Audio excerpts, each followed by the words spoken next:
Welcome to மெஹனஸ் views. நம்ம பார்க்க போகிற ரெசிபி என்னதுன்னா மட்டன் குழம்பு. இது எப்படி பண்ணலாம் அப்படின்னு சொல்லி பார்க்கலாம்.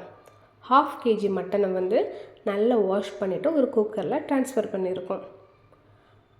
இதில் 1/2 டேபிள்ஸ்பூன் சில்லி பவுடர், 1/2 டீஸ்பூன் மஞ்சள் தூள், 1 டேபிள்ஸ்பூன் மல்லித்தூள், தேவையான அளவு சால்ட், 1/2 டேபிள்ஸ்பூன் கறி மசாலா. இஞ்சி பூண்டு இந்த மாதிரி ஃப்ரெஷ்ஷாக நம்ம வந்து ஸ்மாஷ் பண்ணி எடுத்துக்கலாம், அப்போ டேஸ்ட் நல்லாயிருக்கும். 1 டேபிள்ஸ்பூன் இஞ்சி பூண்டு பேஸ்ட் வந்து இதில் ஆட் பண்ணியிருக்கோம். இப்போ 1/2 டம்ளர் போல் கொஞ்சமாக வாட்டர் விட்டு இதை நல்லா வேக வச்சு எடுத்துக்கணும். 6 to 7 விசில்கிட்ட ஆகும். நல்லா வேக வச்சு எடுத்துக்கணுங்க. இன்னொரு பேனில் கொஞ்சமாக ஆயில் விட்டு இதில் வந்து ஒரு சைஸ் ஆனியன் அதை வந்து ஆட் பண்ணியிருக்கோம். ஒரு துண்டு பட்டை, 3 ஏலக்காய், 3 கிராம்பு, கொஞ்சமாக கருவேப்பிலை இவ்வளோ ஆட் பண்ணி இதோட பச்சை வாசனை போய் நல்ல கோல்டன் ப்ரௌன் கலரில் வர அளவுக்கு இது வந்து வதக்கி எடுத்துக்கணும். அப்புறமா இதில் 1/2 டீஸ்பூன் மஞ்சள் தூள், ஒரு 1.5 டேபிள்ஸ்பூன் மல்லித்தூள், 1 டீஸ்பூன் பெருஞ்சீரக பொடி, 1 டீஸ்பூன் பெப்பர் பொடி, ஒரு 3/4 tablespoon chilli powder, 1/2 tablespoon Kashmiri chilli powder. இது ஆப்ஷனல் தான், கலருக்காக தான் சேர்த்துருக்கேன். உங்களுக்கு தேவையான ஆட் பண்ணிடுங்க, இல்லை ஸ்கிப் பண்ணிடுங்க. 1/2 டேபிள்ஸ்பூன் கறி மசாலா.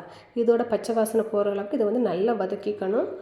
அப்புறமா இதை வந்து ஃபுல்லாக வந்து நல்லா ஆற விட்டு, ஆறினதுக்கப்புறமா ஒரு மிக்சியில் வந்து ட்ரான்ஸ்ஃபர் பண்ணி கொஞ்சமாக வாட்டர் விட்டு நல்ல பேஸ்ட்டாக இந்த மாதிரி கன்சிஸ்டன்சியில் அரைச்சி எடுத்துக்கணுங்க. அகைன் ஒரு பேனில் கொஞ்சமாக ஆயில் விட்டு 2 பெரிய சைஸ் ஆனியனை வந்து குட்டி குட்டியாக சாப் பண்ணி வச்சுருக்கோம். இதை ஆட் பண்ணி இது வந்து நல்லா வதக்கி எடுத்துக்கணும், கோல்டன் ப்ரௌன் கலர் வர அளவுக்கு. இது சீக்கிரமாக வதங்குது. கொஞ்சமாக சால்ட் ஆட் பண்ணி நீங்கள் வந்து நல்லா மிக்ஸ் பண்ணிங்கன்னா சீக்கிரமாக கோல்டன் ப்ரௌன் கலர்லாம் ஆகிடும். இனி இதில் 1 டேபிள்ஸ்பூன் இஞ்சி பூண்டு பேஸ்ட்டு ஆட் பண்ணி அதோட பச்சை வாசனை போகிற அளவுக்கு இதை வந்து வதக்கி எடுத்துக்கணும்.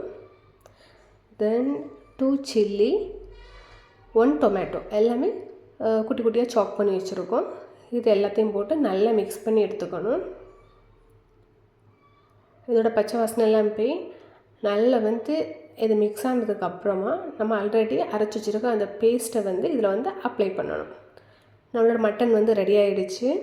எனக்கு வந்து ஒரு 7 விசில் ஆகிருக்கு. இந்த பேஸ்ட்டோட பச்சை வாசனை போகிற அளவுக்கு ஒரு 2 மினிட்ஸ் இது வதக்கி எடுத்துக்கிட்டால் போதும்.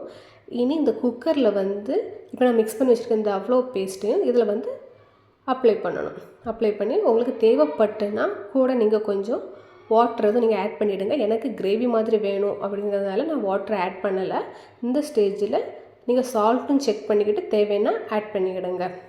இது வந்து ஒரு 2 கொதி இந்த மாதிரி போட்டுக்கிடுங்க. லாஸ்ட்டு ஃபைனல் ஸ்டேஜுக்கு மல்லி புதினாவை ஆட் பண்ணி குக்கரில் வந்து வெயிட் போடாமல் க்ளோஸ் பண்ணி ஒரு 2 மினிட்ஸ் லோ ஃப்ளேமில் வச்சுக்கிட்டு இறக்கி எடுத்திங்கன்னா சூப்பரான மட்டன் குழம்பு ரெடி.